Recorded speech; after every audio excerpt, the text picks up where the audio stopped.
দোয়া করব আল্লাহ যেন তাকে দ্রুত সুস্থ করে আমাদের মাঝে ফিরিয়ে নিয়ে আসেন। কারণ দীর্ঘ 17 বছর এই গণতন্ত্রকে প্রতিষ্ঠিত করার জন্য, গণতন্ত্রের জন্য তিনি লড়াই করেছেন, যুদ্ধ করেছেন। তার পরিবার, তার স্বামী যিনি এই দেশের রাষ্ট্রপতি ছিলেন, প্রথম রাষ্ট্রপতি শহীদ রাষ্ট্রপতি জিয়াউর রহমান বীর উত্তম, তিনি যেমন করে দেশের মানুষের জন্য নিজের জীবন বাজি রেখে যুদ্ধ করেছিলেন, এই বাংলাদেশের মানচিত্রকে রক্ষা করার জন্য যুদ্ধ করেছিলেন, ঠিক তদ্রূপভাবে এই বাংলাদেশের মানুষের জন্য, বাংলাদেশের ভোটাধিকার প্রয়োগ ক্ষেত্রে এবং বাংলাদেশের মানুষকে ভালো রাখার জন্য, বাংলাদেশের মানুষকে নিরাপদে রাখার জন্য তিনি তার সর্বোচ্চ দিয়ে এই দেশের জন্য, মানুষের জন্য কাজ করেন। তিনি এই দেশের তিনবারের প্রধানমন্ত্রী ছিলেন।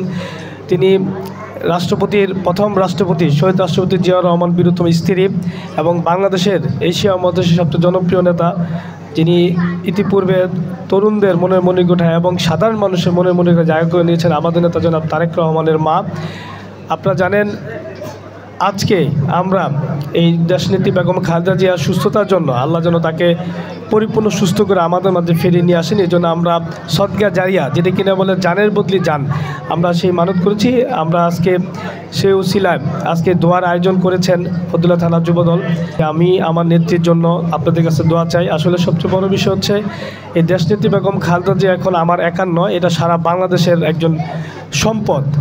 আজকে এই বাংলাদেশের বর্তমান যে অবস্থা, এই অবস্থাকে উত্তোলন করার জন্য সর্বোপরি সকল শ্রেণীর মানুষের ভিতরে যে গ্রহণযোগ্যতা থাকেন, তিনি হচ্ছেন আমাদের নেত্রী দেশনেত্রী বেগম খালেদা জিয়া। ওনাকে সবাই শ্রদ্ধা করেন, ভালোবাসেন, সম্মান করেন। আমরা তাকে মা হিসেবে জানি।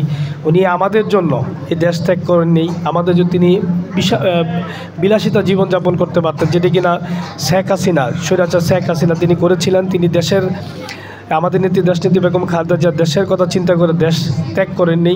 এই আমাদের জন্য, আমরা যারা গুম শিকার হয়েছিলাম, নির্যাতনের শিকার হয়েছি, যাদেরকে গুলি করে হত্যা করে নদীতে ভাসিয়ে দিয়েছিলেন, এবং এই বাংলাদেশের মানচিত্রকে রক্ষা করার জন্য তিনি দেশ ত্যাগ করেননি। এই বাংলাদেশের মানচিত্র রক্ষা করার জন্য তার স্বামী যেমন দেশের জন্য জীবন দিয়ে গেছেন, শহীদ রাষ্ট্রপতি জিয়াউর রহমান বীর উত্তম ঠিক তদ্রূপভাবে তিনিও এই আমাদের জন্য দীর্ঘদিন জেল খেটেছেন। আমরা যেমন করে মানুষের জীবন রক্ষা করার জন্য, গণতন্ত্রকে প্রতিষ্ঠিত করার জন্য রাজপথে আন্দোলন করেছি, তিনি ঠিক ওই সময়টা তিনি তখন জেলে বন্দী ছিলেন, প্রায় 3 বছরের অধিক জেলে বন্দী ছিলেন। তাকে হত্যা করার জন্য কিভাবে নির্মম নির্যাতন করেছে, এটা আমরা সাধারণ মানুষ, বাংলাদেশের সকল শ্রেণীর মানুষ জানি। কোরআনের আলো যারা, কোরআনের পাখি এখানে যারা আছেন, আমি আপনাদের কাছে দোয়া চাই আমাদের নেত্রী দেশনেত্রী বেগম খালেদা জিয়াকে যেন পরিপূর্ণ সুস্থভাবে আমাদের কাছে ফিরিয়ে আনেন।